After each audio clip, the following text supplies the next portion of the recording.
विकासशील इंसान पार्टी के प्रमुख मुकेश सहनी ने बिहार की नीतीश सरकार और चिराग पासवान पर जमकर हमला बोला।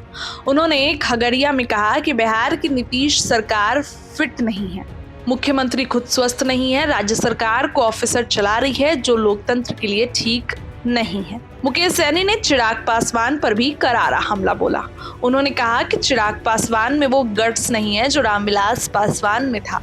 रामविलास पासवान हमेशा दलित, शोषित और गरीबों के हित में लड़ाई लड़ते रहे। वे अटल जी के सरकार को गिरा दिए थे, जिनसे चिराग को अपमानित किया। आज उन्हीं के साथ हैं। चिराग सिर्फ नाम के हनुमान है। चिराग में सिर्फ बोलने का गुण है, कुछ करने का नहीं। आगामी चुनाव में उनकी पार्टी को कैसे अधिक सीट एनडीए से मिले, इसको लेकर वह प्रेशर पॉलिटिक्स कर रहे हैं, इसके अलावा कुछ नहीं। देखिए, मुकेश सहनी अभी महागठबंधन में है। चर्चाएं हैं कि बीजेपी में आ सकते हैं। इसको भी लेकर उन्होंने कड़ा जवाब दिया और बीजेपी की निंदा की। क्या कुछ कह रहे हैं मुकेश सहनी, उनकी बात को सुनिए। खगड़िया में रात्रि विश्राम। अभी आज मुंगेर में कार्यक्रम है, मुंगेर जोन का कार्यक्रम है। 5-6 जिला का जो भी पार्टी के वरिष्ठ नेता है उन लोगों के साथ आज बैठक है और इसी तरीके से पूरे बिहार में संगठन के ऊपर हम लोग काम कर रहे हैं और मजबूती से कैसे हमारी सरकार बने उसके ऊपर हम लोग काम कर रहे हैं। और इस बार जनता ने मन बना लिया है, सिर्फ उनके साथ हमको कंधे से कंधे मिला के चलना है और निश्चित तौर पे इस बार बदलाव होगा क्योंकि बिहार के लोग जो है परेशान हो चुका है। कोई ऐसा काम थाना ब्लॉक में ऐसा नहीं है जो बगैर पैसे का काम होता होगा। सब जगह भ्रष्टाचार है, बेरोजगारी है। एक तो लोगों के पास पैसा नहीं है और लोगों को जो काम एक दिन में हो सकता है वो काम को एक महीना, डेढ़ महीना तक जब तक ब्लॉक में धक्का नहीं खाएंगे, लास्ट में वो परेशान नहीं हो जाएंगे। वो सामने से नहीं बोलेंगे कि सर आपको क्या चाहिए। ये नहीं कि मुंह खोल के बोल दे कि पहला ही दिन आए बोल दे हमको 10,000 रुपये चाहिए, तो वो थोड़ा बहुत डरते हैं। जब नेता ही अस्वस्थ हो तो उनको क्या फिक्र है, उनको तो वोट लेना नहीं है। तो इसलिए वह राज्य में जो है भ्रष्टाचार ज़्यादा है और इसके लिए इस बार राज्य के जनता ने मन बना लिया है, इसमें बदलाव होगा। क्या लगता है कि चिराग जिस तरीके से केंद्र सरकार छोड़ के अपना बिहार पे फोकस कर रहे हैं, उस पे देखिए वो खाली बोल रहे हैं 2-4 गो 5 गो सीट ज़्यादा हो जाए, उसमें वो गट्स नहीं है जो स्वर्गीय रामविलास पासवान जी में थे कि वो गरीब, पिछड़ा, दलित की लड़ाई लड़ते थे, हक की बात करते थे। एक सांसद को समर्थन वापस लेके अटल बिहारी वाजपेयी जी का सरकार गिरा दिए थे। वो चिराग जी नहीं है।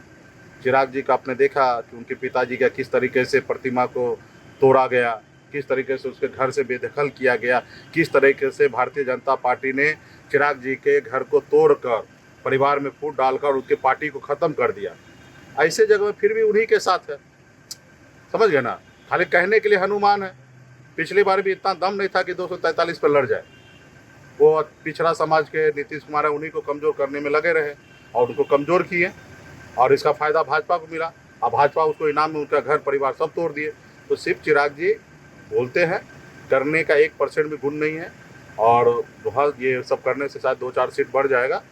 लेकिन वो इस तरीके से उनको परेशान करेंगे, 1-1.5 महीना 2 महीना उसको घुमाएंगे, परेशान करेंगे और उसके बाद वो आदमी सामने वाला ही परेशान होकर लास्ट में ऑफिसर को कह देते हैं कि भाई आपको क्या चाहिए, और फिर बोलेंगे जाइए उनसे पियून से बात कीजिए, उधर चपरासी से बात कीजिए। वहाँ जाएंगे तो बोलेंगे साहब बोल रहा है कि 10,000 रुपया दो, और वो लेंगे पैसा, बगैर लिए हुए काम नहीं होगा। एक छोटा से छोटा आय प्रमाण पत्र हो, जातीय आवासीय प्रमाण पत्र हो, हर एक चीज़ के लिए पैसा लगता है और सरकार का इस तरीके से व्यवस्था बना है कि बगैर पैसा दिए हुए काम नहीं है। क्योंकि राज्य में जो सरकार है वो फिट नहीं है। 2005 से लेकर 2010-12 तक फिट थे सरकार और निश्चित तौर पर उसमें समय में राज्य में कुछ काम दिखा था।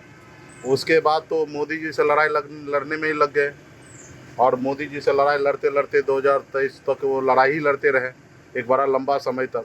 और उसके बाद अभी तबीयत अस्वस्थ है। अभी जो है ऑफिसर जो है सरकार को चला रहे हैं और ये लोकतंत्र के लिए अच्छा बात नहीं है क्योंकि जनता के चुने हुए जनप्रतिनिधि के पास एक जवाबदेही होता है कि वो कुछ डिलीवरी दे। अगर वो काम अच्छा नहीं करेंगे तो जनता के पास ऑप्शन होता है कि 5 साल में बदल देना। लेकिन एक IAS और IPS का वो 60 साल के बाद रिटायरमेंट होना है, उसको बीच में से कोई हटा नहीं सकते हैं। तो उनको कोई फिक्र नहीं है कि जनता का काम हो रहा है या नहीं हो रहा है। वो कह रहे हैं कि एनडीए में महागठबंधन के भी कुछ दल शामिल हो। सपना देख रहे हैं निश्चित तौर पे उनको डर होना चाहिए सनत मल्ला का। वो भयभीत है, उनको मालूम है कि मुकेश सहनी अगर नहीं आएंगे तो हमारी सरकार नहीं बनना है। तो ये जाहिर सी बात है, अच्छी बात है, वो डर रहे हैं और हमें इंतज़ार कर रहे हैं हमारे लिए। तो ये अच्छी बात है, लेकिन उनको इंतज़ार सपना सपना ही रह जाएगा।